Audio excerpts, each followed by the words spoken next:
मेरा नाम आर्यन है और मुझे प्यार 18 साल की उम्र में ही हो गया था। शायद वो मेरा आखिरी प्यार भी था।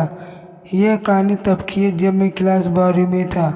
मुझे शुरुआत में प्यार के बारे में कुछ पता नहीं था। नहीं हमें उसमें कुछ इंटरेस्ट था। मेरे सभी दोस्तों के पास गर्लफ्रेंड थी और उसमें से कुछ दोस्त मेरी मजाक भी उड़ाते थे, लेकिन मैं उनकी बातों को इग्नोर कर दिया करता था क्योंकि मुझे ये सब चीज़ें टाइम पास लगती थी। वे कहते हैं ना कि ऊपर वाले ने हर किसी के लिए किसी न किसी को बनाया है। शायद मेरे लिए भी उसने किसी को भेज रखा था। धीरे धीरे वक्त बीतता चला गया और मैं 12वीं पास करके दिल्ली आ गया अपने आगे की पढ़ाई के लिए। आज मेरा एजुकेशन का पहला क्लास था। मैं बहुत खुश था अपने क्लास को लेकर क्योंकि वहाँ पे नई नई चीज़ें सीखने को मिलेगा। अपने दिमाग में ये सारी बातें सोचकर मन ही मन मुस्कुराए जा रहा था। तभी सामने से आती एक खूबसूरत सी लड़की से मैं टकरा गया। उसके हाथों से सारी बुक गिर गए। मैं सब कुछ भूलकर बस उसे को देखता जा रहा था। उसकी आंखें और उसका आवाज़ इतना मनमोहन था कि बस उसमें खोसा गया। तभी उसने कहा, ओ हेलो, ध्यान कहाँ है, मेरी बुक उठाओ। मैंने कहा सॉरी। उसके बाद वह क्लास में चली गई। उस वक्त पहली बार दिल में कुछ कुछ सा फील होने लगा। उस अजनबी लड़की के लिए मैं अपनी क्लास में पूरे दिन उसके बारे में ही सोचता रहा। क्लास खत्म होने के बाद मैं उस लड़की से मिलने के लिए बेचैन सा हो गया। तभी वह मेरे सामने अपने दोस्तों के साथ बात करते हुए आ रही थी। मैंने उससे बात करने का सोचा लेकिन कर नहीं पाया। मैं मन ही मन उस लड़की को अपना दिल दे चुका था। एक दिन की बात है, मैं अपने घर से कॉलेज के लिए जा ही रहा था कि मेरी नज़र उस लड़की पे पड़ी।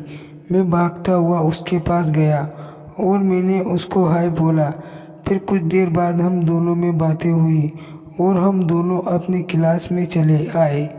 धीरे धीरे हम दोनों की दोस्ती प्यार में बदल गई। जब हम दोनों क्लास से घर जा रहे थे, बीच रास्ते में तेज बारिश होने लगी। सामने कोई घर था नहीं, तो हम दोनों एक घने पेड़ के नीचे चले गए। धीरे धीरे बारिश और तेज हो गई। इससे बचने के लिए वो मेरे पास आ गई। हम दोनों एक दूसरे को बेहद करीब खड़े थे। सांसें गर्म हो गई थी। मैं उसे किस करने वाला ही था कि वह सहम गई और वो वहाँ से दूर चली गई। हम दोनों के रिलेशनशिप के 2 साल हो चुके थे। मैंने उससे पूछा क्यों ना हम लोग अगले साल शादी कर लें। वह बोली, अपने घर पे तुम्हारे बारे में बताऊंगी। लड़का खुशी खुशी अपने घर चला जाता है। उधर लड़की के बातों को सुनकर उससे कहते हैं कि तुम उस लड़के से दूर रहोगी। लड़की कहती है मैं उसके बिना नहीं रह सकती, लेकिन उसके घर वाले उसकी एक बात नहीं सुनते हैं। उस लड़की का फ़ोन छीन लेते हैं और उसका कॉलेज जाना बंद कर देते हैं। लड़का उसका फ़ोन ट्राई करता लेकिन फ़ोन स्विच ऑफ आता। 2 दिन बीत जाने के बाद लड़का घबरा गया और उसके घर चला गया।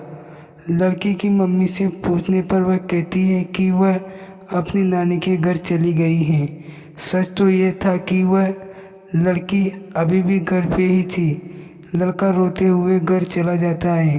पूरा दिन उसके बारे में सोचता रहता है। वक्त बीतने के बाद लड़की के घर वाले उसकी शादी कर देते हैं। फिर 1 साल बाद उस लड़के को एक पत्र लिखती है जिसमें वे अपने साथ हुई सभी बातें उसको बताती हैं, लेकिन तब तक बहुत देर हो चुकी थी। लड़का पागलों की तरह रोना शुरू कर देता है। कहता है मैं नहीं जीना चाहता तुम्हारे बिना। इतना कहते ही वह वहीं गिर जाता है। आसान नहीं होता प्यार करना। बहुत किस्मत वाले वो लोग होते हैं जिनको अपना प्यार मिल पाता है, नहीं तो पूरी ज़िंदगी दर्द के सिवा कुछ नहीं देती। ये मोहब्बत कैसी लगी कहानी हमें आप अपने कमेंट के माध्यम से बता सकते हैं। ऐसी ही मज़ेदार और दर्द भरी कहानी सुनने के लिए हमें फॉलो करें और कमेंट बॉक्स में हमें बताएं कि आप किस तरह की कहानी सुनना पसंद करते हो।